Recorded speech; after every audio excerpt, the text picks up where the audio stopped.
Ésaïe chapitre 1, verset 19 à 20. 1 Samuel 9, 18 à 21. Il dit, si vous avez de la bonne volonté et si vous êtes docile, vous mangerez les meilleures productions du pays. Dis-moi Amen. Ce texte revient exactement à ce que nous avons lu tout à l'heure dans Job 36, verset 11. Mais si vous résistez et si vous êtes rebelle, que le Seigneur te délivre de la rébellion. Encore une fois, que le Seigneur te délivre de la rébellion. Qui te donne un cœur obéissant. Il dit, si vous résistez et si vous êtes rebelle, vous serez dévorés par le glaive, car la bouche de l'Éternel a parlé. Vous savez, Los Angeles, en Californie, a eu tellement d'avertissements. J'en ai témoin. Il y a un prophète, je connais, William Branham, depuis les années 1950. Il prophétisait sur Los Angeles. Il disait, c'est Capernaum. Le ciel de Hollywood, de la perversion, du péché, de toutes sortes de choses. Il dit, si vous ne savez pas faire, vous serez éradiqués, vous serez radiés de la carte du monde. Des fléaux, des calamités. Des prophètes prophétisaient.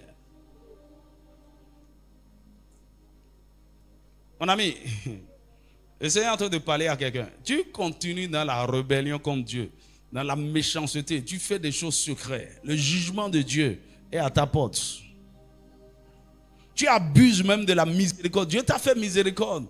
Et il t'a pardonné. Mais tu continues dans le mal. Fais attention.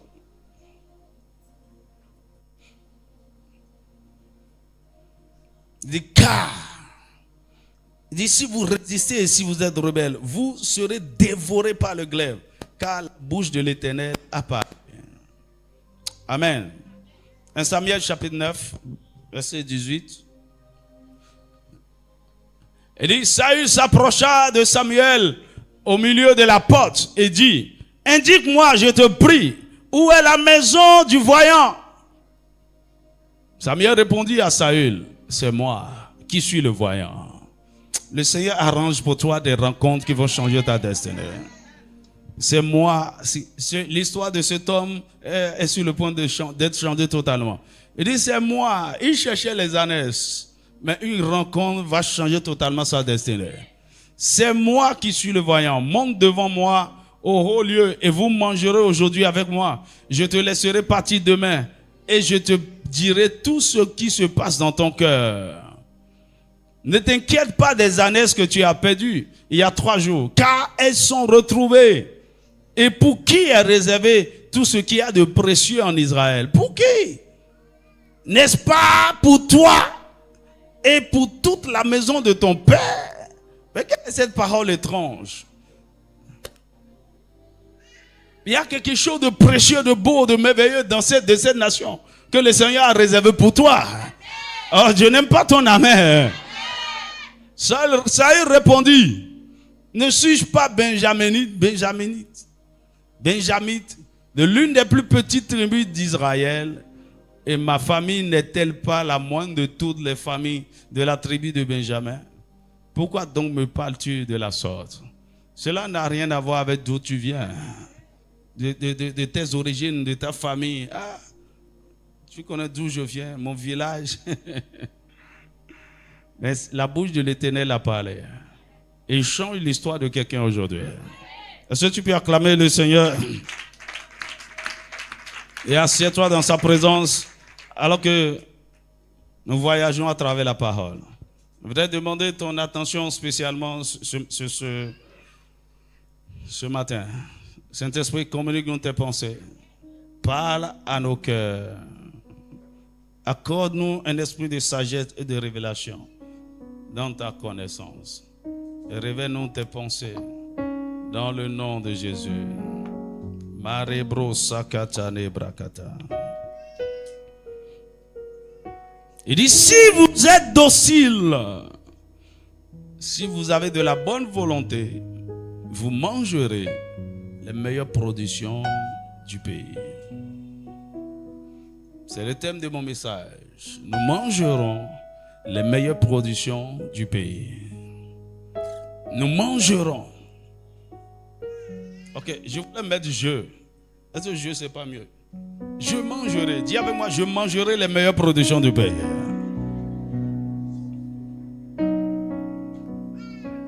Mais tout le monde ensemble, nous mangerons les meilleures productions du pays.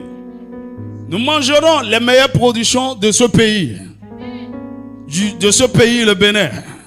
Dis-moi un vrai amen.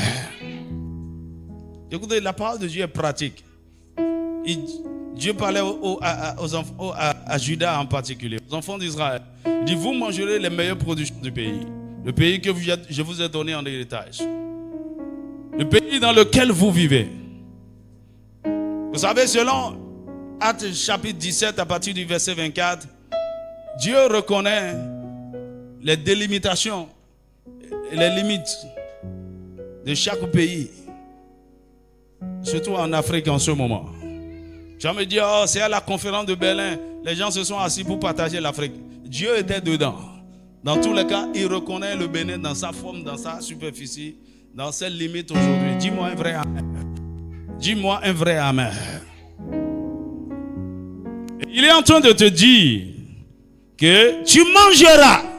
Si tu es obéissant, si tu as la bonne volonté, ce qu'il y a de meilleur au Bénin, tu vas manger.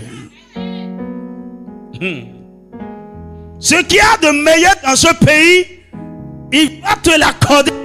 Tu vas manger.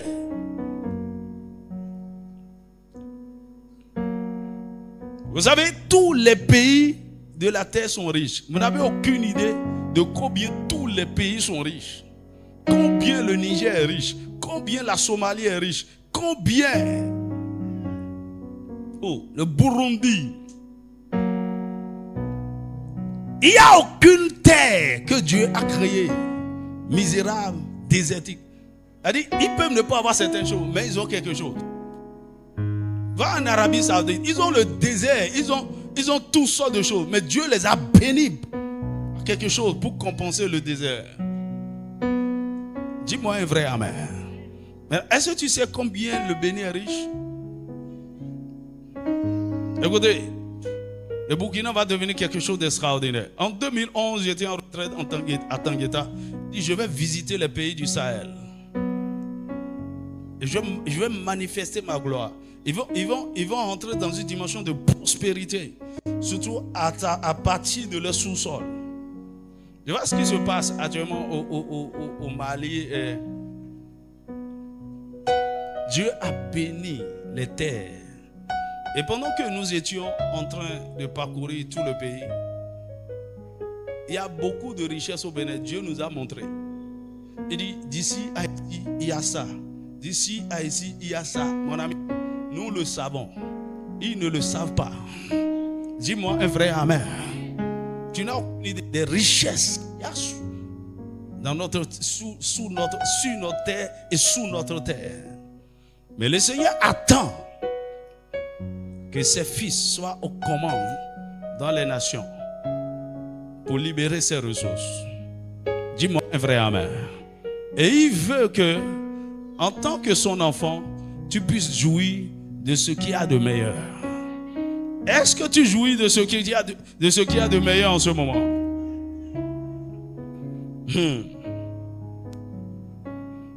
Vous savez, Dieu est tellement sage. Et si nous pouvons suivre sa sagesse,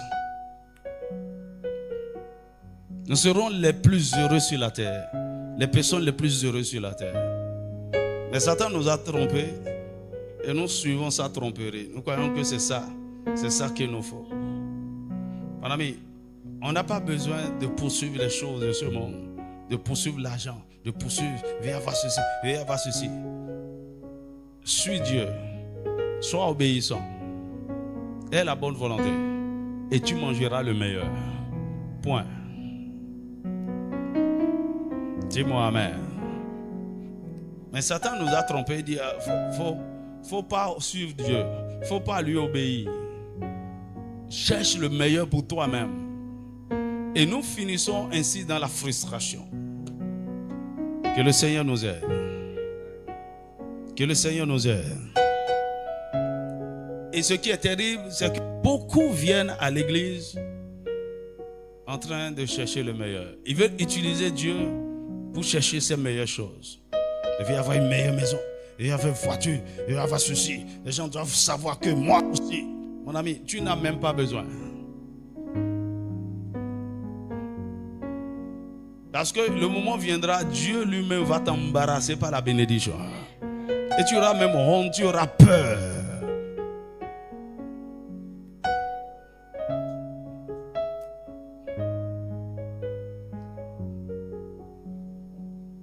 Le Seigneur va te donner voiture, tu auras peur de conduire.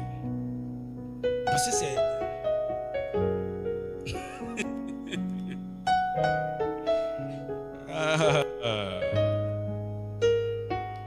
Que le Seigneur te donne la sagesse.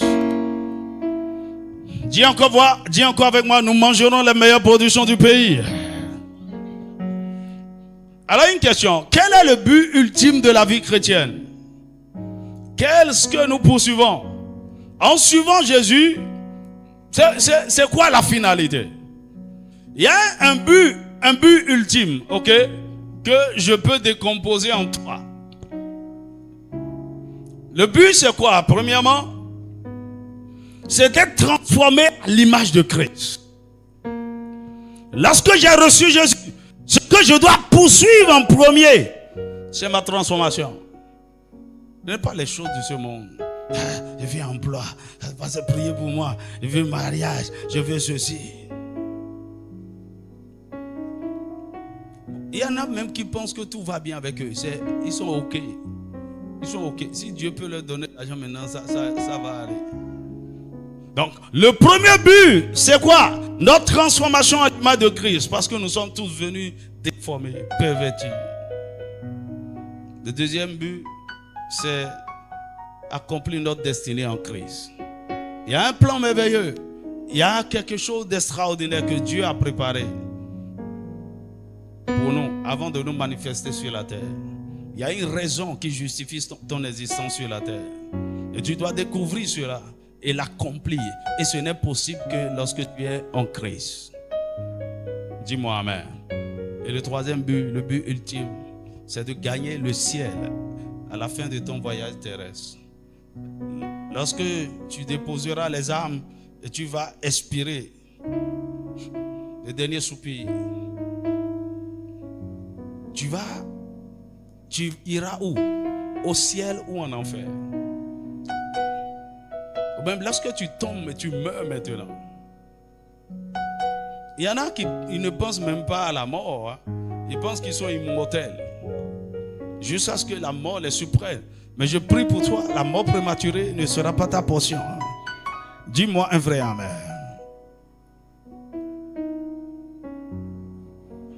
Donc le but ultime pour lequel nous avons été sauvés, à la fin, après notre transformation et l'accomplissement de notre destinée, c'est de gagner le ciel. Après notre voyage sur cette terre, après tout notre parcours et toutes nos expériences avec Christ sur cette terre, après avoir accompli des exploits, fait des choses merveilleuses, impacter, transformer les vies, faire avancer son royaume, après tout ça, nous devons avoir accès au ciel. Sinon, nous avons cru en vain. Si notre foi en Christ n'est que pour avoir la victoire sur cette terre et gagner des biens de ce monde, alors nous sommes les plus grands perdants. Et si c'est pour vaincre les sorciers, vaincre les ennemis, se marier, avoir de l'argent, si c'est juste pour ça que tu as cru en Jésus, et beaucoup de gens, leur foi en Jésus, c'est pour ça. C'est-à-dire quoi? Ils ont cru en Jésus pour que Jésus règle leurs problèmes. Et des ministères sont spécialisés à régler les problèmes des gens. Trouver des solutions aux besoins des gens. Mon ami, est-ce que vous n'avez pas vu dans la Bible des choses qui peuvent vous choquer? Voici plusieurs malades à la piscine de Bethesda. Plusieurs malades, des centaines de malades. Il vient, il guérit un seul et il part.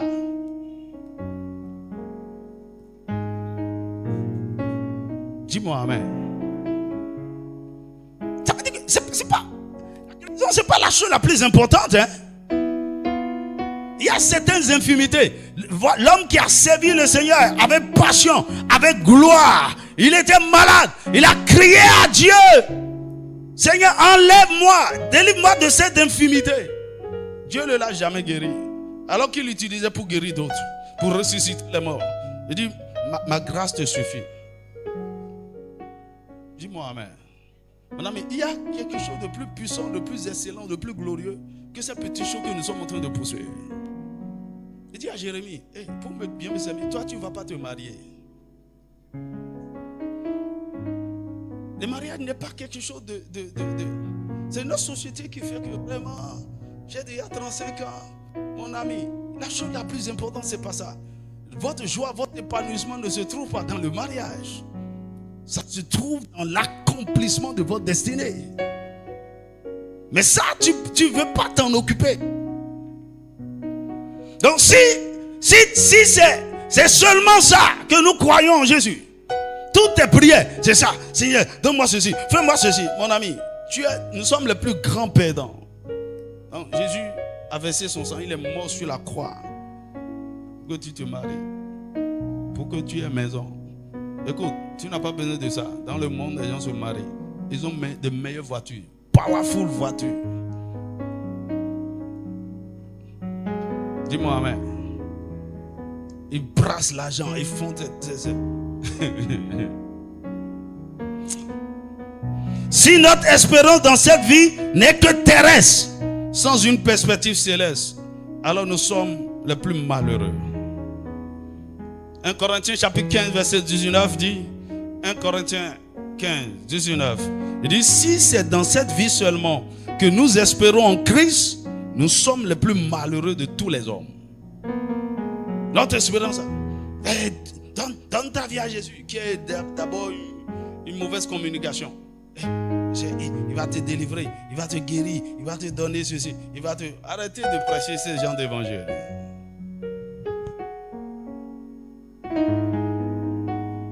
Dis-moi amen. Et ce qui fait que les gens sont en train de se promener de prophète en prophète,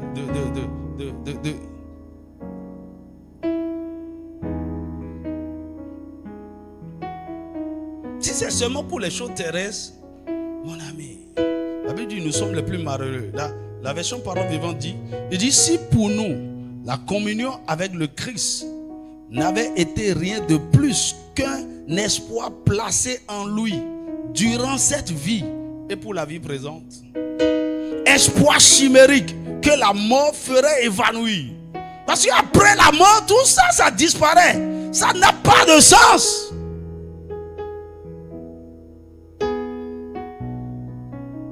Écoute-moi, vous avez assisté aux funérailles des gens. Peu importe combien tu es grand, peu importe les maisons, les voitures, les quoi. À ta mort, personne ne parle de ces choses. On parlera de l'impact que tu as eu sur la vie des autres et ton caractère. C'est tout.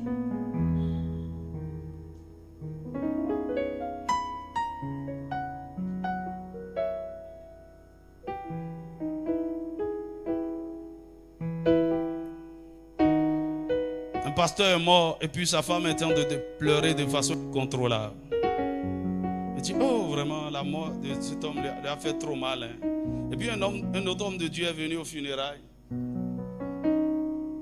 Et le Seigneur lui dit, ton ami, le pasteur qui est mort, il n'est pas avec moi au ciel, il est allé en enfer. Et c'est pour ça que sa femme est en train de pleurer, parce qu'elle sait. Grande église, grand ceci, grand ceci.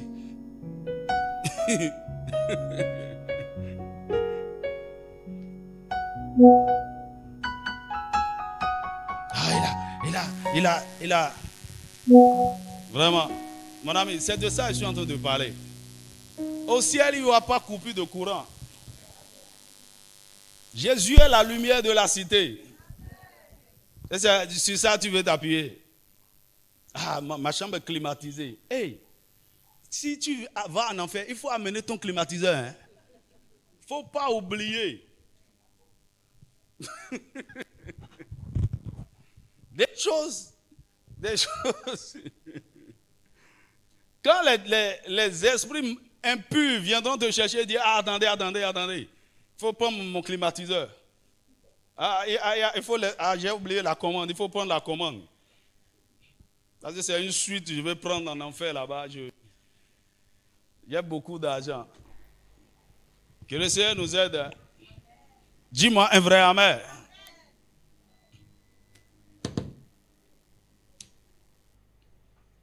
Je suis en train de parler aux jeunes gens. Parce qu'actuellement, là, lorsque vous allez sur les réseaux sociaux, c'est ce que vous bombardez. Les attraits de ce monde. Comment gagner de l'argent facilement. Comment même regarder des vidéos et devenir riche. Comment jouer à un jeu pour... Et c'est ça. Tout le temps. Tu n'as pas de temps pour Dieu. Tu n'as pas le temps pour les choses essentielles. Parce que tu as vu un jeune à 17 ans, il est devenu milliardaire. Il a jet privé. Il est à Dubaï. Mon ami, arrête ces conneries. Ta vie est contrôlée par des influenceurs. Au lieu de te soumettre à l'influence du Saint-Esprit.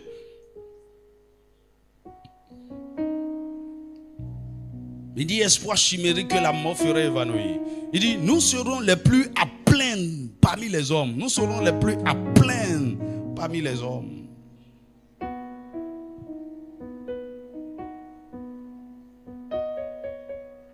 Parfois même, tu regardes, tu vois un homme riche, et tu dis, ah, quel évangile je vais lui prêcher maintenant? Il a déjà tout. Il a quoi? Tu es intimidé même, hein? Un pécheur avec beaucoup d'argent. Il dit, il a déjà tout. Un homme puissant comme ça, il avait beaucoup d'argent. Et il a invité un de ses amis, pasteur, dans sa maison. J'en ai plein comme ça, des amis comme ça. Depuis l'université. Et il se moque, pasteur. Même jusqu'aujourd'hui. Pasteur. Ah! Ça marche pour toi maintenant. On te voit maintenant partout. Ça marche pour toi. Comme si on est en train de faire du business.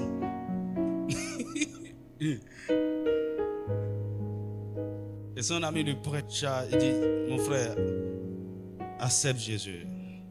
Et il lui dit, ah, attends. Et il lui fait promener dans toute sa maison. Il y avait des choses en or. Il dit, regarde bien. Quand ils ont fini, il dit, ton Jésus, là, t'a donné ça. Il dit non. Je n'ai pas besoin de ton Jésus. Comme si Jésus se résume à ça. Non. C'est pourquoi il y a quelque chose que Dieu veut faire en ce temps de la fin. Toutes ces choses-là, il veut les donner en abondance à ceux qui le suivent. Aïe.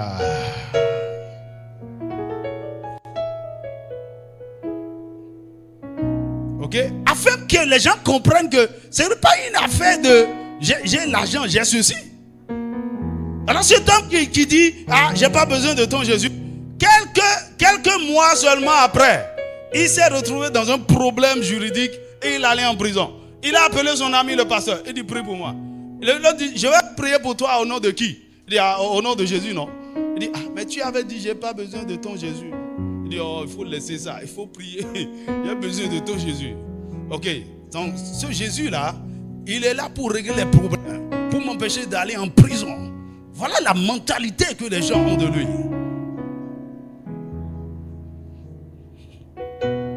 Et on doit bouter ça là de l'église. Dis-moi un vrai amen.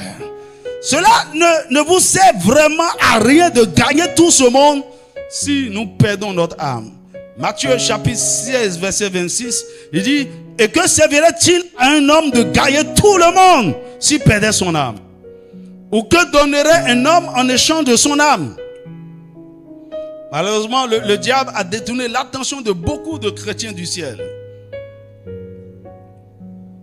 Et ils ne poursuivent que des choses terrestres.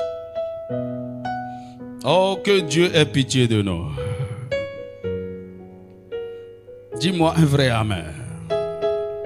Au lieu d'adorer Dieu, beaucoup de chrétiens sont devenus adorateurs de mammon. Luc chapitre 16, verset 13. Il dit, tu n'adoreras pas d'autres dieux. Personne ne peut servir Dieu et mammon. Les gens ont fait leur choix. Je sais, j'adore maman. Dieu, il faut le laisser. Dis-moi amen. Vous savez quoi? Une analyse simple. Vous vivrez sur la terre. Le maximum, la Bible a dit, c'est à partir de 70 ans, 90, merci. De façon extraordinaire, le Seigneur peut vous faire grâce. Vous pouvez rentrer dans la centaine et plus. Ok? Mais après votre mort, vous allez vivre éternellement, soit au ciel, soit en enfer. Et c'est le choix que vous avez eu à faire sur cette terre, les choix que vous avez eu à faire, qui détermineront là où vous allez passer l'éternité. Aide-moi à dire à ton voisin, fais le bon choix.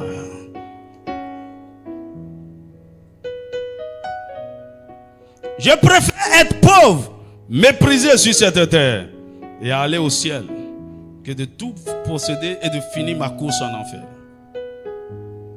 Mon ami, il n'y a aucune comparaison entre la gloire du ciel et toutes les richesses que nous pouvons avoir sur cette terre. Il n'y a pas de comparaison. Il n'y a pas de comparaison.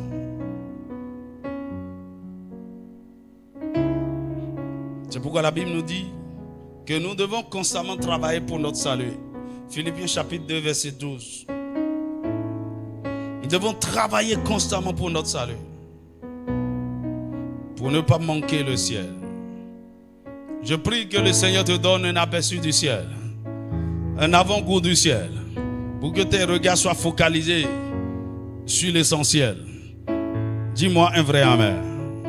Donc, en tant qu'enfant de Dieu, ce qui devrait constituer notre plus grande source de joie est cette espérance que bientôt nous allons quitter ce monde et rentrer dans le vrai repos. Mon ami, il n'y a aucun repos sur cette terre. Si tu ne me crois pas, beaucoup d'entre vous, bientôt vous allez devenir multimillionnaire. Pourquoi tu ne dis pas amen? Tu vas devenir milliardaire en dollars. Et tu peux t'offrir tout ce que l'argent peut offrir. C'est là que tu comprendras qu'il y a des choses que l'argent ne peut pas offrir. C'est là que tu vas comprendre que peu importe tout ce que tu peux t'offrir, le vrai repos, la vraie paix ne se trouve pas sur cette terre. C'est pourquoi Paul dit, je suis pressé de quitter. Je suis pressé des deux côtés. J'ai envie de rester. J'ai envie de partir. Il dit, mais je préfère rester un peu pour votre bien. Parce que le meilleur endroit où il faut vivre, c'est en dehors de cette enveloppe. Dis-moi amen. Mon ami, la mort est un gain. La mort est un gain. Un enfant de Dieu n'a pas peur de la mort. Dis-moi un vrai amen. Me voici, j'ai pas peur de la mort. Je sais pas. Tout ce que je sais, c'est que je ne peux pas mourir prématurément. Non pas parce que j'ai envie de rester longtemps sur la terre, non. Parce que j'ai une mission à accomplir. Dis-moi amen. Si je n'ai rien à faire, comme beaucoup de gens sur la terre, qu'est-ce que je suis en train de faire ici? Il y a beaucoup de gens, ils n'ont rien à faire ici. Ils n'ont rien à faire. Ils ont vécu jusqu'à 80 ans, inutile, même pour la famille. Je prie que cela ne soit pas ta portion.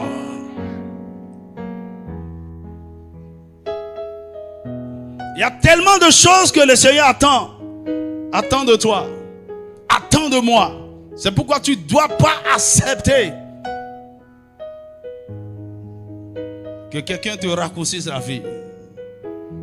Il faut du temps pour accomplir les desseins de Dieu. Dis-moi un vrai amen. Dis-moi un vrai amen. Écoutez, même si nous poursuivons certaines choses matérielles sur cette terre et nous n'arrivons pas à les avoir toutes, ce qui est fort probable, cela ne doit pas nous rendre malheureux et nous décourager. Le meilleur nous attend au ciel. Dis-moi un vrai amen. Le meilleur nous attend au ciel. Il dit, ayez les regards. Affectionnez-vous des choses d'amour. Dis-moi amen. Si tu vois un jour une compagnie d'anges, tu n'auras aucune envie de regarder encore un autre film. de voir un aperçu de la gloire de Dieu, de la beauté du ciel.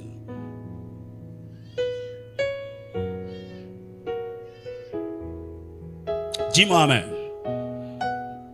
Alors, je te parle pour que tu comprennes le sens de mon message. Parce qu'il y a beaucoup de gens, tout ce que j'ai dit jusque-là maintenant, ça ne les intéresse pas. Hein. C'est ce que je vais commencer par dire maintenant là. Pasteur, hold on. Si tu ne comprends pas la première partie là, ça ne te concerne pas. Dis-moi un vrai amen. Écoute-moi bien. À partir de cette année, le Seigneur va nous rendre puissamment riches. Maintenant, réfléchis. Tu fais quoi avec l'argent? En nous, il va me donner beaucoup d'argent. Je ne sais même pas ce que tu as fait avec. Si tu veux, on va te tenter.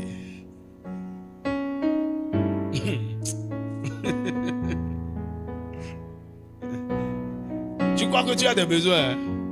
On peut te donner 10 millions tout à l'heure. On verra.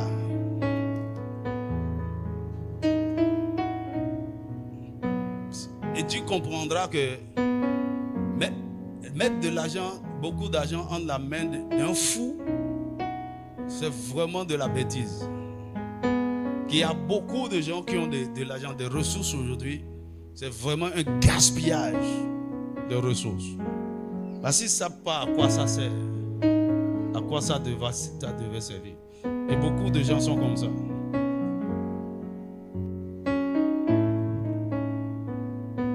Et c'est quel est ton problème? La façon dont je vais changer ma garde-robe.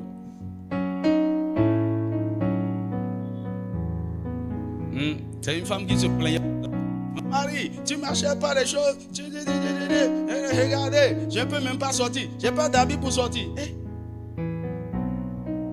Son mari est allé quelque part et il a gagné de l'argent. Et il est rentré et dit, ma femme, tiens. Voici 2,5 millions. Achète tout ce que tu veux. Tu vois sa folie. Et elle a acheté habits, chaussures, habits, chaussures, habits, chaussures, habits, chaussures. Elle a tout dépensé. Et quand elle veut sortir, elle chante. Un jour, elle veut sortir avec son mari. Et puis, elle allait porter tapette avec. Elle dit, qu'est-ce qui s'est passé? Et tout ça là, ça me fatigue. Je viens simple comme avant. Tu veux paraître. Et tu montes sur des... Tu as déjà vu des femmes. Quand tu vois une femme sur ces trucs-là, il faut regarder dans son sac. Il y a tapette. Oh bien, il faut regarder les pieds des femmes. Et si tu vois une femme avec ça, regarde dans son sac. À quoi? Elle a prévu qu'elle aura mal. Donc, pour l'instant, on va me voir là. Il faut que ça soit powerful. Quand on va faire louange, tout. Après, quand le pasteur va commencer, je vais m'asseoir, enlever d'autres tapettes. À quoi tout ça a servi? Tu as acheté même ça à 40 000.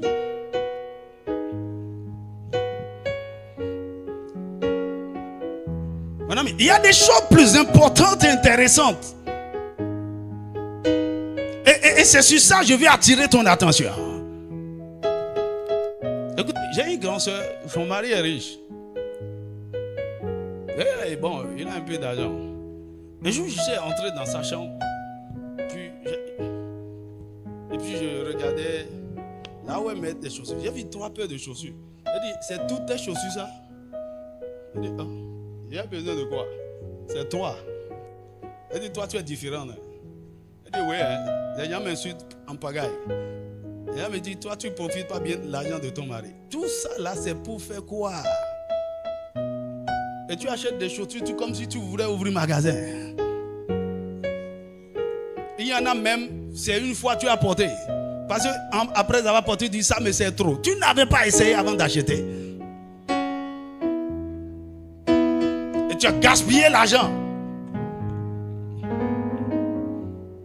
Que le Seigneur ramène nos cœurs à l'essentiel. Est-ce que je suis en train de parler à quelqu'un? Et que toi qui es en train de m'écouter, tout ton problème, c'est comment avoir voiture. Ne t'en fais pas. Voiture va venir. On va même t'en donner. Dis-moi un vrai amen. Et avec toutes tes voitures, le moment viendra, tu vas sortir et prendre Zem. Non, je suis fatigué. Mon ami, la vraie vie est dans les choses simples. Et vous apprenez les choses simples quand vos regards sont sur les choses d'en haut.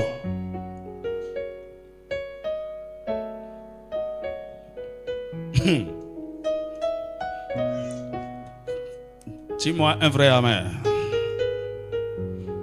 Non, le Seigneur veut que nous soyons focalisés sur ce qui est en haut. Cependant, dis avec moi cependant, la volonté de Dieu n'est pas que notre vie soit misérable sur la terre. La volonté de Dieu est que nous le représentons bien. Il est un grand roi. Il est un Père puissant, riche. Et il veut que ses enfants reflètent sa gloire.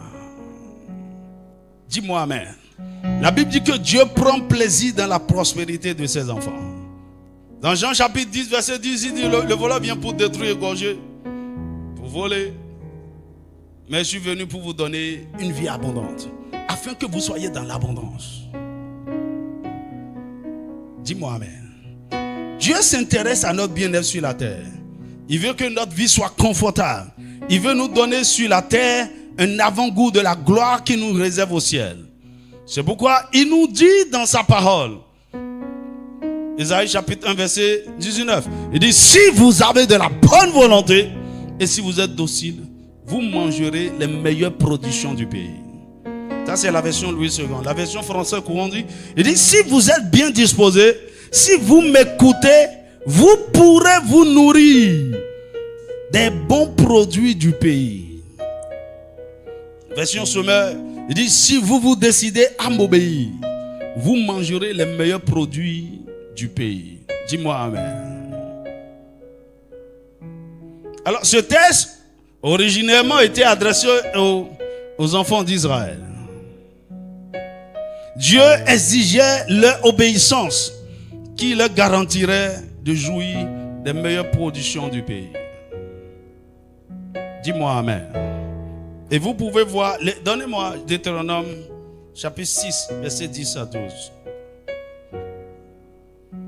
Deutéronome chapitre 6. Préparez aussi Deutéronome chapitre 8 à partir du verset 7. Deutéronome chapitre 6, verset 10 à 12.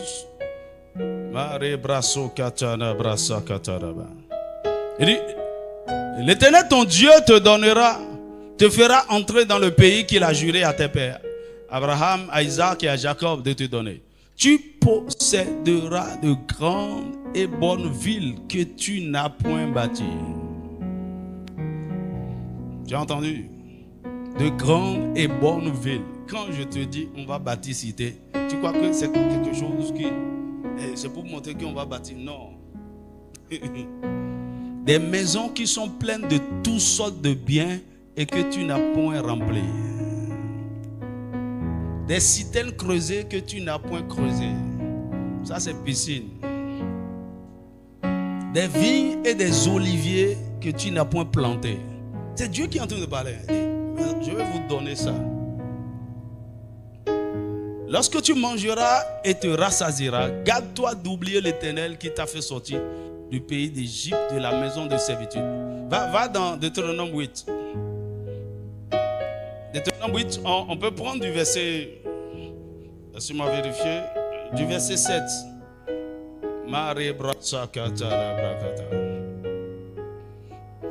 Que le Seigneur vous donne la simplicité de cœur. Il mettra toutes ces choses entre vos mains, mais ça ne doit pas vous posséder. Ça ne doit pas vous contrôler.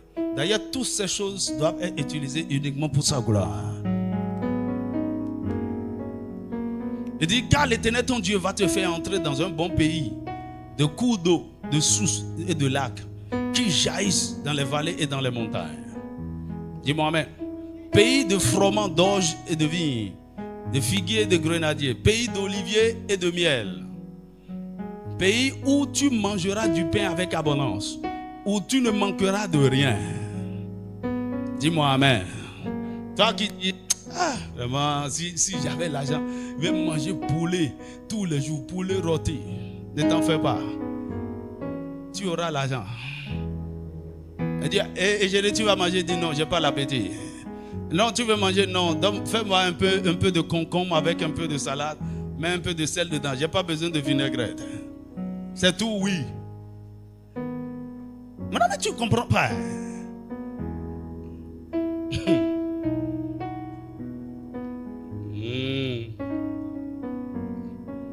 D'ailleurs, même à ton âge, là, avec ta pauvreté, les conneries que tu as mangées là te rendent déjà malade. Et tu veux te gaver maintenant tu vas t'asseoir, aller acheter viande de porc pour 5 000. Ouais. Et mettez ça dans le plateau. Tu es en train de te tuer. Tu crois que c'est l'abondance?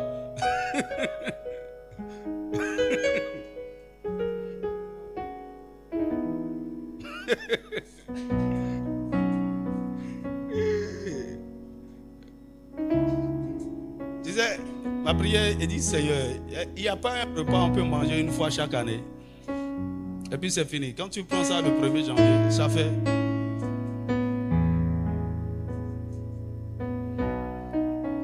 Tu es ici, tu rêves de nourriture. Et pendant que je parle maintenant, je dis, sois délivré, il faut m'écouter.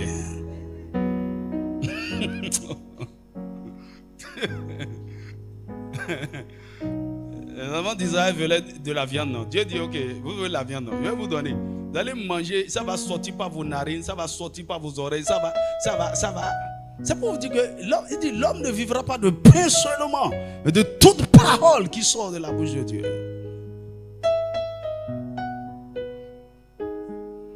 Quand j'aurai l'argent, c'est 3 frigos, je vais acheter dans la maison.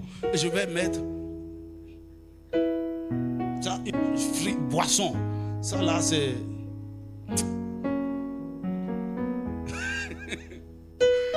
Et tu ne manqueras de rien. Pays dont les pieds sont du fer et des montagnes, duquel tu tailleras les reins.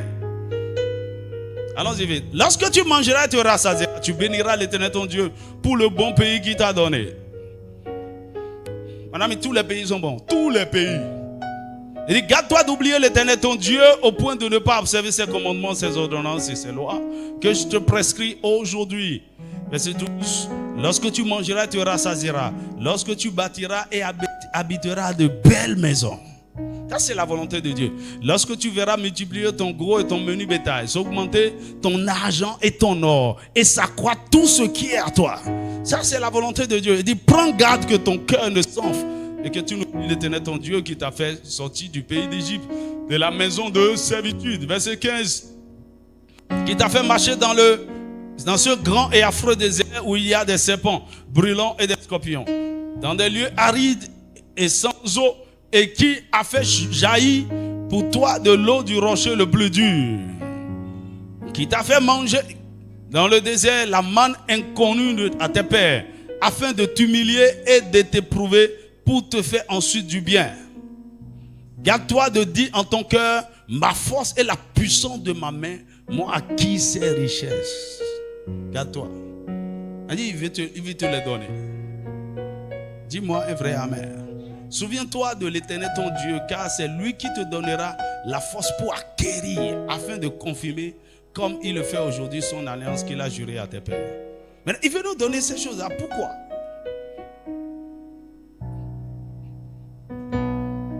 Dis-moi amen. Alors ce que Dieu il disait, il avait dit aux enfants d'Israël, et ils l'ont vécu. C'est pas que Dieu a parlé seulement. Ils sont rentrés réellement dans la terre promise, là où coule le lait et le miel. Ils ont mangé, ils ont habité des maisons, ils ont connu la prospérité, l'abondance. Écoute, et cette alliance, ça suit les Juifs jusqu'à aujourd'hui.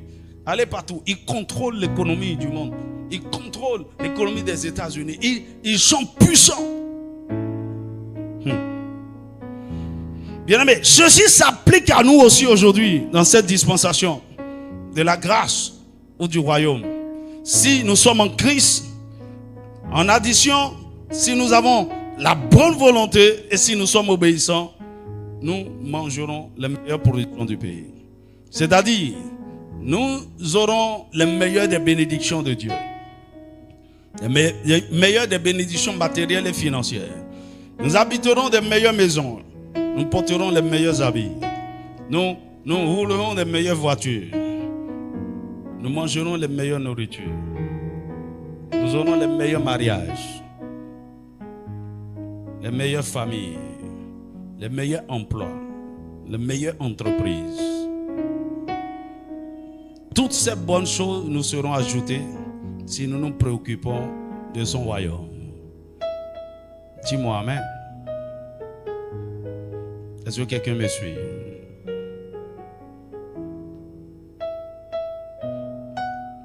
Alors, pour manger ces meilleures productions du pays, il faut que nous remplissions deux conditions.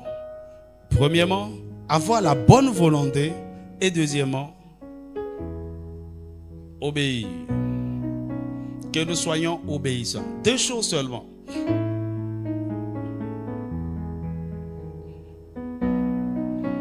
Maintenant, pour tout le monde, le Seigneur a demandé d'avoir la bonne volonté et d'être obéissant pour manger les meilleures productions du pays. Est-ce que quelqu'un me suit? Maintenant, il y a quelque chose que le Seigneur fait de façon exceptionnelle. C'est-à-dire, il y a certaines personnes qui jouissent des meilleures productions du pays par élévation divine. Dis avec moi, élévation divine. Laquelle élévation est basée sur l'élection de la grâce. Dieu vous choisit et vous élève. Écoutez, il y a des positions, lorsque vous les occupez, cela vous donne le droit de jouir de tout ce qu'il y a de meilleur dans ce territoire. Dis-moi amen. Alors, c'est ce que Samuel disait à Saül. Parce que Dieu l'avait choisi pour être le roi d'Israël. C'est pourquoi il lui disait, mais à qui appartient ce qu'il y a de plus précieux en Israël? En tant que roi, tu as le pouvoir, l'autorité sur toutes les richesses de ce territoire. Cela te donne assez à jouir du meilleur. C'est comme quelqu'un est président. Que le Seigneur suscite au milieu de nous un président de la République. Ah, dis-moi un vrai amen. Président est même trop. Devient directeur général.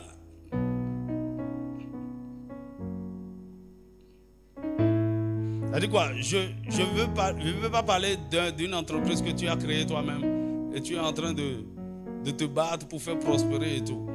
Je parle des fonctions de nomination. Ok? Par exemple, je prends la fonction de président. Tu vois celui qui est là? Il est en train de jouir de tout ce qu'il y a de meilleur et il en abuse même. Il veut tout prendre, il veut jouir. Parce que la position vous donne l'autorité de dicter comment l'économie doit fonctionner, de tailler des lois, de prendre des résolutions. Vous avez le pouvoir. Dis-moi amen. La même chose, Dieu l'a fait avec David. Il a pris derrière le mouton, il l'a élevé comme roi d'Israël. Il dit, je te donne une position de prééminence pour que tu jouisses de tout ce qu'il y a de meilleur en Israël. La même chose avec Salomon. La même chose avec Joseph. Écoutez, en 24 heures, par la nomination, Joseph est devenu tout puissant dans le pays. Il pouvait commander tout, il pouvait jouir de tout. Dis-moi amen. Donc par élection divine, Dieu peut nous élever à des positions pour que nous puissions jouir des meilleures choses qu'il y a dans le pays. Dis-moi amen. Mais Ça, c'est pas pour tout le monde forcément. Dieu n'élèvera pas tout le monde des positions d'autorité, de prééminence, comme président, comme maire, comme directeur, comme ceci, avec des avantages, tout ce qu'il y a de... Non. Mais, il veut que tous ses enfants jouissent du meilleur. Jouissent des meilleures productions du pays. Mais comment? En ayant la bonne volonté et en obéissant. Dis-moi amen. Ok, qui a la bonne volonté? C'est-à-dire, quand tu lis le texte, tu dis, mais Dieu dit quoi? Comment quelqu'un peut ne pas avoir la bonne volonté pour manger ce qu'il y a de meilleur? J'ai dit la bonne volonté. Beaucoup d'entre vous n'avez même pas la bonne volonté. C'est vrai, hein? Votre attitude par rapport aux bonnes choses fera que les bonnes choses ne viendront jamais vers vous. Vous allez les repousser. Votre mentalité, votre perception. Vous savez, il y a des gens qui pensent que on ne mérite pas ce truc. On ne peut pas faire ce truc. Je n'ai pas... Ça, c'est trop fort. Je dis, je ne peux pas avoir ça. Tu n'as pas la bonne volonté. C'est une attitude, une mentalité de pauvreté. Dis-moi amen. Parfois, les gens veulent te faire du bien, te donner des choses. Et quand ils te regardent, ils sont obligés de se rabaisser à ton niveau pour te donner. La personne a la capacité de faire 1000 fois ce qu'il est en train de te faire. Mais quand il te regarde, ok, tu n'as pas la bonne volonté pour avoir le meilleur. Je te parle sérieusement. En fait, dans son livre, La prospérité financière, Kenneth Hagin, il discutait, il se plaignait en fait. Et il parlait à Dieu avec ce verset. Il dit, Seigneur, regarde, je ne peux même pas habiller bien mes enfants. On ne mange pas bien. On n'a même pas de maison. C'est une voiture, rien. Il faut qu'on me pousse. Seigneur, est-ce que ça te glorifie? Je suis ton serviteur. Je ne mange pas les meilleures productions du pays. Je ne mange pas. Tu as dit, je mangerai. Tu as dit, si vous êtes docile, si vous êtes obéissant, si vous avez la bonne volonté. Seigneur, j'ai la bonne volonté. Je t'ai obéi. Tout ce que tu m'as dit de faire, j'ai fait.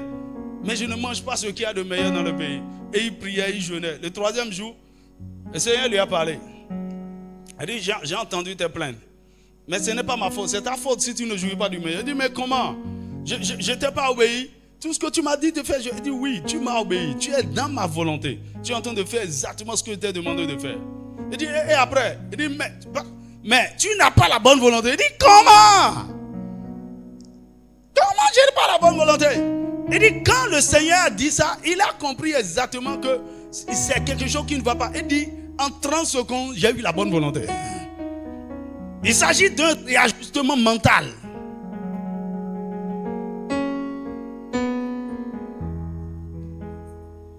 Quelle est ton attitude face aux bonnes choses?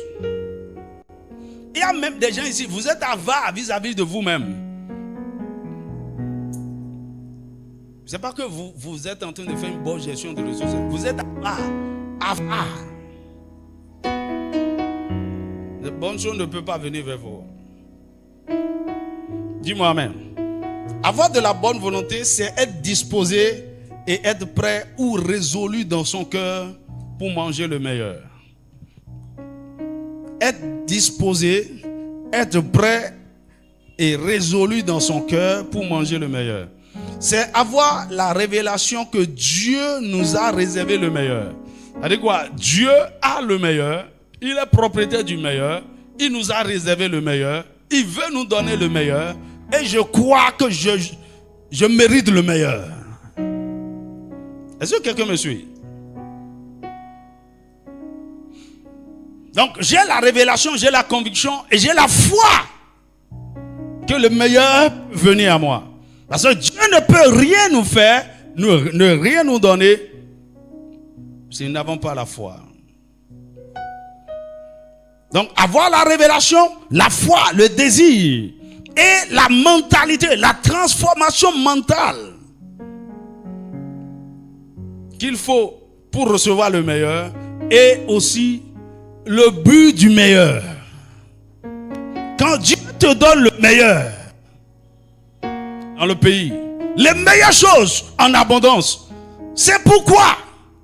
Et si c'est pour te venger sur les gens qui t'ont méprisé en ton temps de pauvreté? Ou bien est-ce que c'est pour manger et montrer que ouais, nous aussi notre temps est arrivé? C'est quoi le but du meilleur? Pourquoi Dieu nous rend prospères et nous rend riches? Je résume ça en ceci. Pour sa seule gloire. Pour avancer son royaume. Pour faire sa volonté. Dans cet cas, Dieu nous donne le meilleur. Pour que nous rendons la vie des autres meilleure. Pour que nous aidons les autres. Pour que nous faisons avancer son royaume. Pour que ses plans, ses desseins, la mission qu'il nous a confiée soit accomplie. Pour que nous ayons une vie confortable.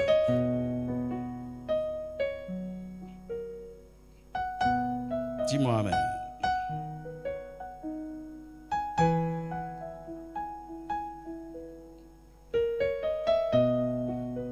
Alors, donc pour avoir le meilleur, on a dit premièrement, pour jouir du meilleur, il faut avoir la bonne volonté.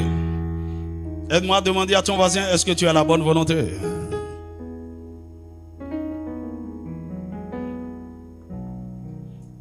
Faut pas me dire j'ai la bonne volonté. Retourne à la maison, médite, prie et repositionne-toi.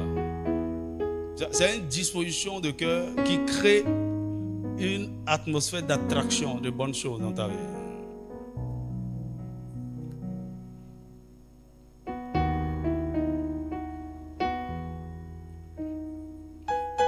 C'est une mentalité.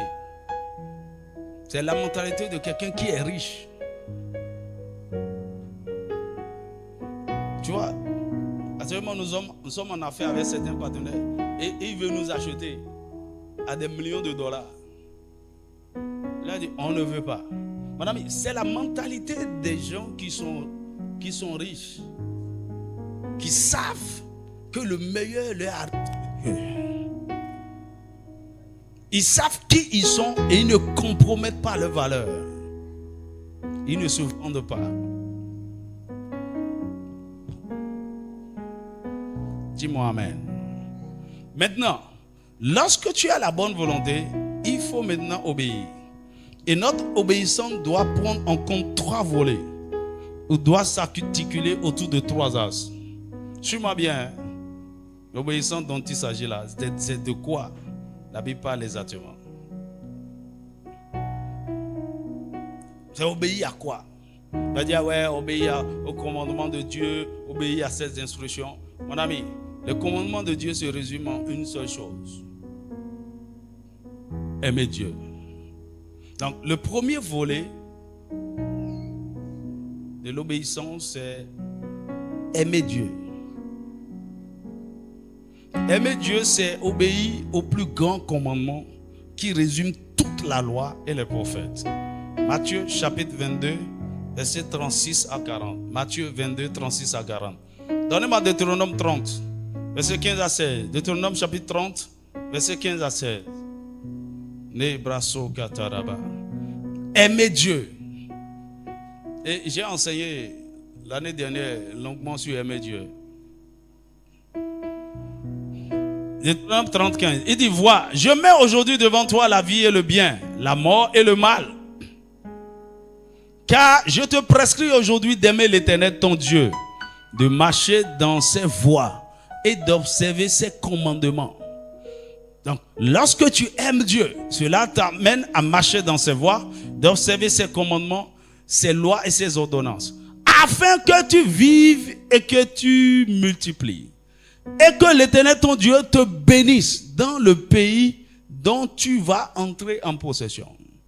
Pour résumer, lorsque j'aime réellement Dieu, la conclusion est que le Seigneur me bénira dans le pays.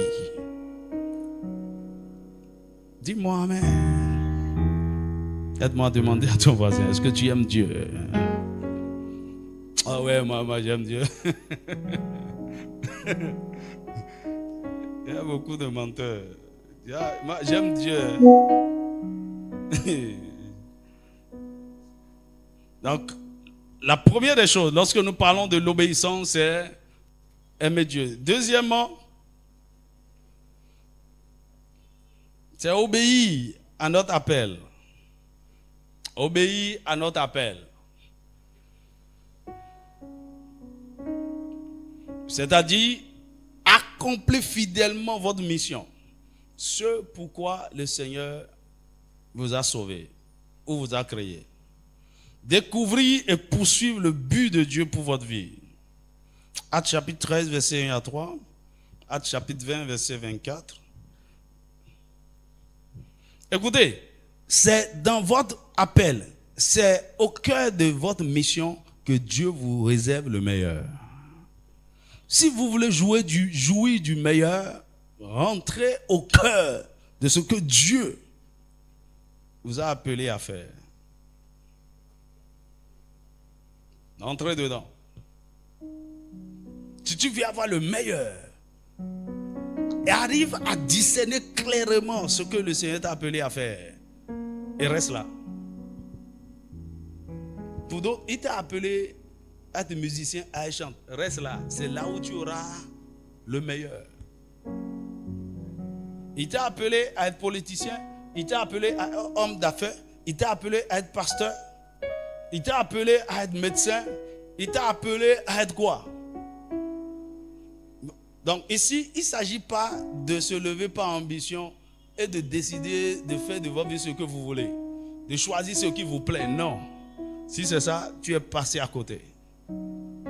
Tu dois découvrir ce que Dieu t'a appelé à faire.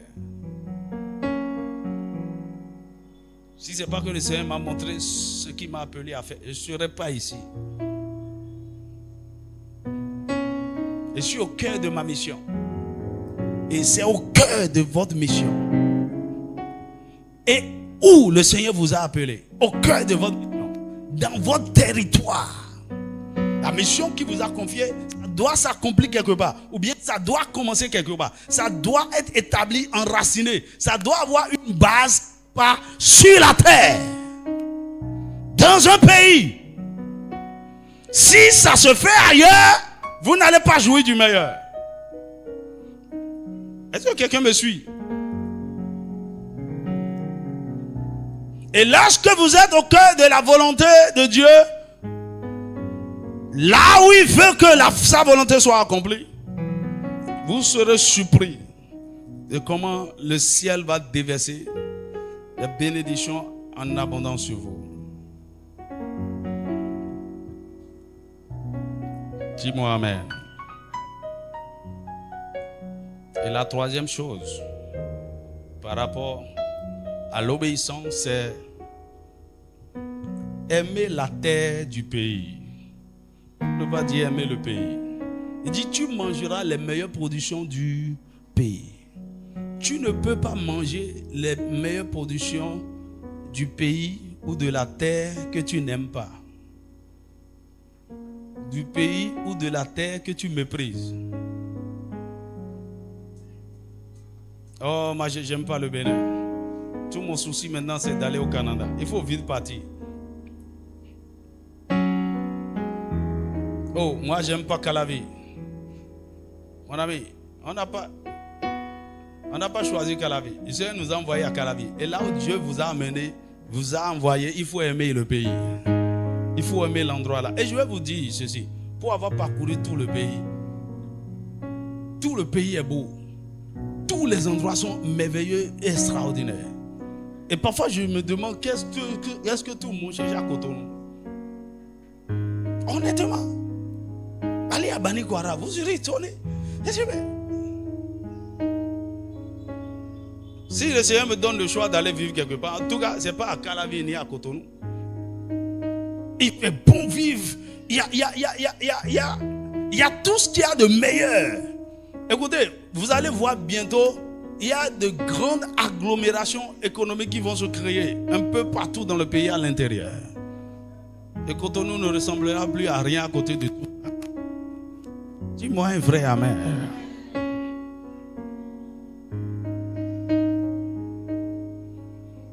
La terre que Dieu vous a donnée, vous devez l'aimer. Mon ami, j'aime le Bénin. Tu ne peux pas comprendre. Je suis amoureux de 3 pays, ou bien 4 comme ça. J'aime le Bénin. J'aime le Burkina comme... J'aime trop ce pays. J'aime le Burkina. J'aime la Côte d'Ivoire. J'aime le Togo. Et je suis en train d'aimer. Avant, je n'aimais pas du tout la France. Le Seigneur m'a dit, tu dois aimer le pays et tu dois commencer par prier pour la France. Parce qu'il y a un héritage pour toi en France. Dis-moi un vrai amen. Si tu dis que tu aimes une terre, c'est que tu aimes tout ce qui est sur la terre. Tu aimes les habitants, tu aimes la culture, tu aimes la nourriture, tu aimes. Et partout où vous allez, il y a des personnes merveilleuses et extraordinaires dans tous les pays. Toi, tu es ici, tu dis, je n'aime pas le Nord. J'aime pas les gens du Nord. Mon ami, ta bénédiction est au Nord. Eh bien, il y a même quelqu'un ici. La femme que Dieu veut te donner est Aniki. Alors, quand la vie fait beaucoup flou.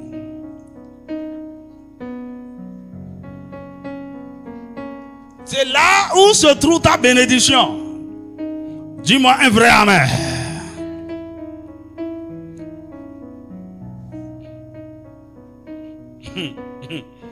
Maintenant, quand je te parle de aimer le pays, cela revient en résumé à faire 4 choses. Aimer la terre, pardon. Aimer la terre, c'est se réconcilier à la terre. Vous savez par exemple, notre terre, le Bénin,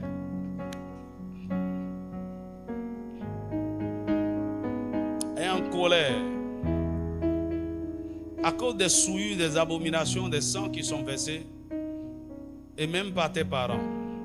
Il y a même des péchés qui sont enregistrés dans la terre contre toi. Il y a des paroles, il y a des malédictions qui sont libérées dans la terre contre toi. On aura le temps de revenir sur ça, peut-être pendant un temps de jeûne. Écoutez, si la terre d'un pays ne t'est pas favorable, tu ne peux pas prospérer là. C'est pourquoi parfois quand les gens veulent te maudire et te détruire dans une localité, ils programment la malédiction dans la terre. Aussi longtemps que tu es en contact avec la terre, tu ne prospéreras jamais. Parce que toute bénédiction que Dieu veut vous donner est connectée à la terre. C'est pourquoi nos ancêtres, ils savent comment bien faire la chose. Il va prendre l'eau, il va parler et verser ça sur la terre. Il va prendre de la cendre et faire toutes sortes de choses. Parler à la terre, mon ami. Hier, j'ai parlé à la terre. La terre du Bénin. Je vais t'apprendre ce mystère. Donc, la première des choses, c'est de se réconcilier à la terre. Peut-être que la terre est en colère contre toi. Il y a eu des choses que tu as eu à faire. Il a gardé la mémoire de certaines choses contre toi. La deuxième chose, c'est de racheter la terre.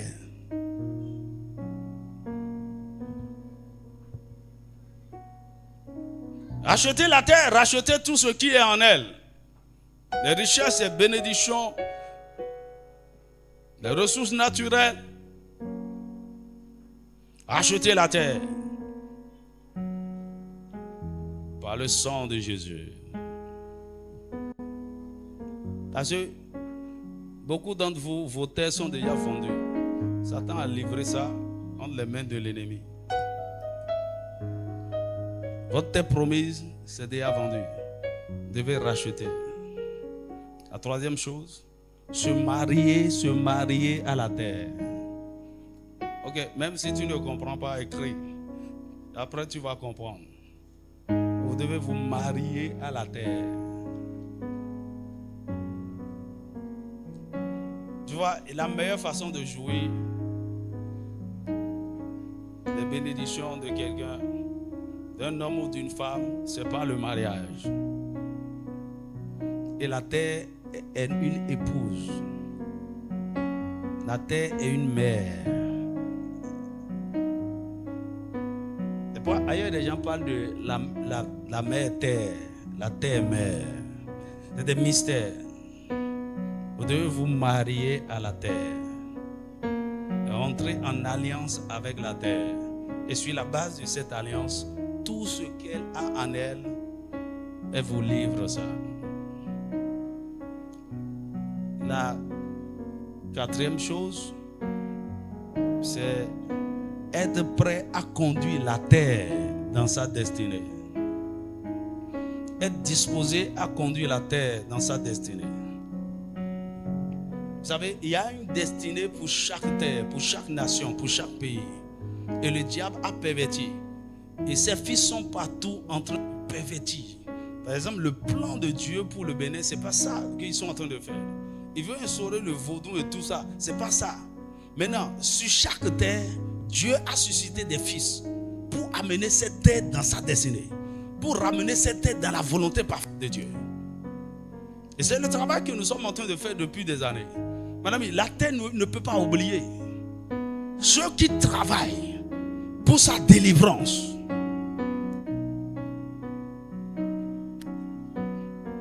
Les gens ne vont pas comprendre. Il n'y a pas de raison que je ne sois béni dans cette nation, le Bénin. Vous n'avez aucune idée du prix qui a été payé. Non, cette terre me connaît. Et cette terre me connaît. S'il y a quelque chose de meilleur en cette terre, je dois en jouir. À cause du prix que nous sommes en train de payer. Pour que cette nation retourne dans le plan de Dieu, dans l'héritage de Dieu. Dis-moi un vrai amen. Ok, on aura le temps de faire un enseignement pour vous sur ça. La terre. Notez ces versets. Psaume 115, verset 16. Les cieux sont les cieux de l'Éternel. Il a donné la terre au Fils de l'homme. 2 Chroniques, chapitre 7, verset 13 à 14. 2 Chroniques 7, 13 à 14. Isaïe 62, verset 2 à 5. C'est dans ce texte où on parle de mariage avec la terre. Méditez. Isaïe 62, verset 2 à 5. Isaïe 51, verset 16. Lorsque vous aimez la terre, c'est alors que vous aurez accès aux trésors cachés et aux richesses enfouies. Les trésors cachés dans les ténèbres, les richesses enfouies dans les lieux secrets. La terre vous donnera. Vous aurez les meilleures opportunités. Vous aurez l'exclusivité par rapport à un certain nombre de choses. La terre vous sera favorable. Il vous confiera des ressources. Ceux qui aiment la terre, tout ce qu'il y a de meilleur dans cette terre, ils veulent le leur confier. Parce qu'ils savent qu'ils peuvent bien gérer. Dis-moi amen. Donc si vous avez la bonne volonté et si vous êtes obéissant, vous mangerez les meilleures productions du pays. Tu as compris ce que c'est que la bonne volonté? Tu as compris ce que c'est que obéir à Dieu? Il s'agit de l'aimer. Il s'agit de rentrer dans votre appel. Il s'agit d'aimer la terre. Et toutes ces choses-là, tous ces points, il faut prendre du temps pour les comprendre et les pratiquer. Dis-moi amen. Comment on se marie à la terre? Je vais vous amener dans cette dimension. Dis-moi amen. Incline ta tête là où tu es. Ne brasso ta ne brassa ta reba. Ne brasso caché que te rebrakata. Nous mangerons les meilleures productions du Bénin. Nous mangerons les meilleures productions de la Côte d'Ivoire. Nous mangerons les meilleures productions du Burkina. Nous mangerons les meilleures productions de la France. Nous mangerons les meilleures productions de toute la terre. Il y a des gens, ils aiment tellement Dieu, ils aiment tellement la terre, que toute la terre leur est favorable. Il y a des gens ici. Et le Seigneur est en train de nous ouvrir les nations de façon grave. Tout ce qu'il y a de meilleur ici, vous allez en jouer. Comment soit béni le Seigneur. Dis-lui merci pour ces révélations profondes.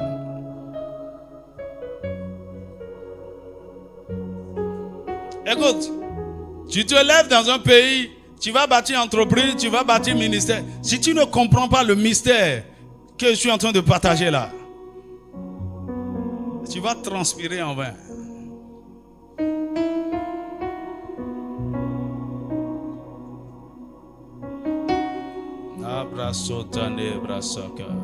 Oh, bénis l'Éternel. Dis merci à ce Père bienveillant.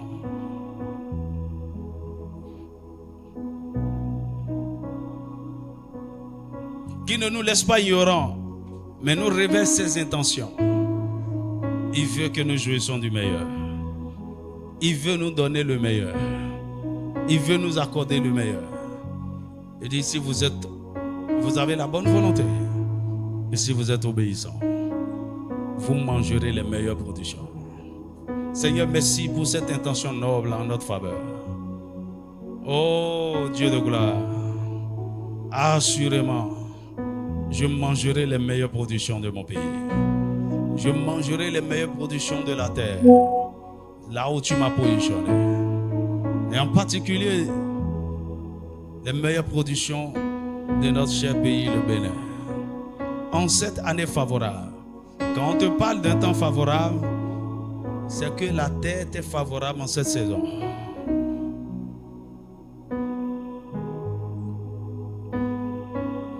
Marie Brassatana Brassete Debra. Nebra Satarabaraba. Allez Seigneur, merci. Allez Seigneur, merci. Pour ces mystères du royaume. Allez Seigneur, oh Dieu, accorde-moi la grâce de remplir les conditions afin de jouir du meilleur. Seigneur, aide-moi à avoir la bonne volonté.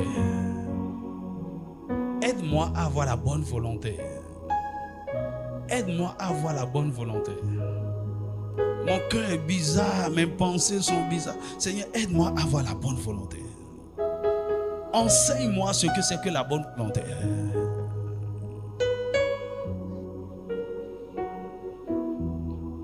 Mais par-dessus tout, aide-moi à obéir. Aide-moi à obéir. Aide-moi à obéir. Aide-moi à obéir. Donnez-moi un cantique, s'il vous plaît. Aide-moi à obéir. Donne-moi un cœur obéissant. Enseigne-moi à t'aimer de tout mon cœur. Enseigne-moi. Aide-moi à rentrer dans mon appel, à rentrer au cœur de ma mission sur cette terre. Beaucoup d'entre vous vous amusez avec cette réalité. Depuis des années, on parle de ça. Mais tu ne peux pas dire exactement, aujourd'hui, voici ce que le Seigneur attend de moi. Tu n'as même pas encore un aperçu. Dis, oh Dieu, aide-moi. Oh Dieu, aide-moi. Aide-moi à rentrer au cœur de ton plan pour moi. À rentrer, Seigneur, dans ta volonté pour moi. Dis, oh Dieu, enseigne-moi le mystère de l'amour pour la terre. C'est nouveau pour moi, c'est bizarre pour moi. Seigneur, enseigne-moi.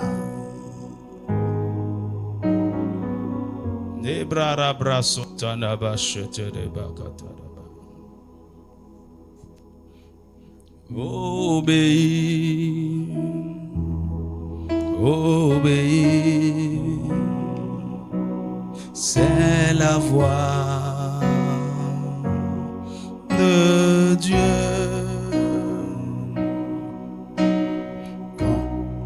Quand sommeil ça te parvient, il n'y a qu'une seule chose à faire. Obéis, obéis, tout comme Dieu qui règne là-haut, parla aux hommes d'autrefois, ainsi il nous appelle aujourd'hui. Mon frère, c'est la vérité, fais tout ce Il n'y a qu'une seule chose à faire, obéir. Obéir. Obéir. C'est la voix de Dieu. Quand son message te parvient, il n'y a qu'une seule chose à faire. Obéir. Est-ce que tu peux te tenir debout? Et lève ta main et dis, Seigneur, donne-moi un cœur obéissant.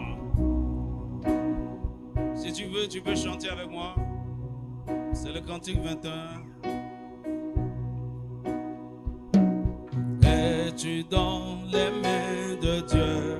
Fais tout ce qui te convient, car c'est la voix de l'évangile. Ne rejette pas le message, n'essaie pas de raisonner.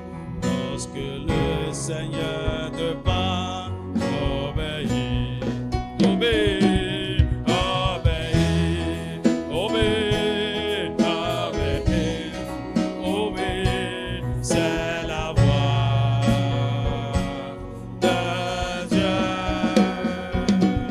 Quand son message te parvient, il n'y a qu'une seule chose à faire. Obéis, obéis. Si tu veux une belle demeure dans le pays céleste, quand le temps pour toi sera passé, tu ne connais pas la voie, mais Jésus te dit, suis-moi, la foi, le devoir de dire, obéis, obéis, obéis, obéis, obéis. C'est la voix de Dieu. Oh, lorsque le message te parvient, il n'y a qu'une seule chose à faire. Obéis, obéis, obéis. Encore une fois, obéis, obéis, obéis, obéis. C'est la voix de Dieu. C'est la voix, oh, de Dieu. Quand son message te parvient, quand son message te parvient, il n'y a qu'une seule chose à faire. Obéir, obéir.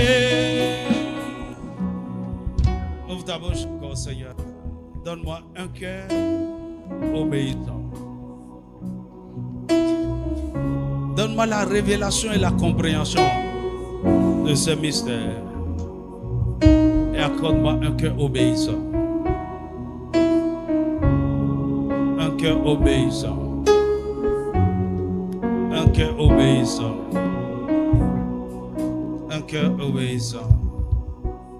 Seigneur, merci. Merci pour tout ce que tu as arrangé pour nous, pour ce peuple.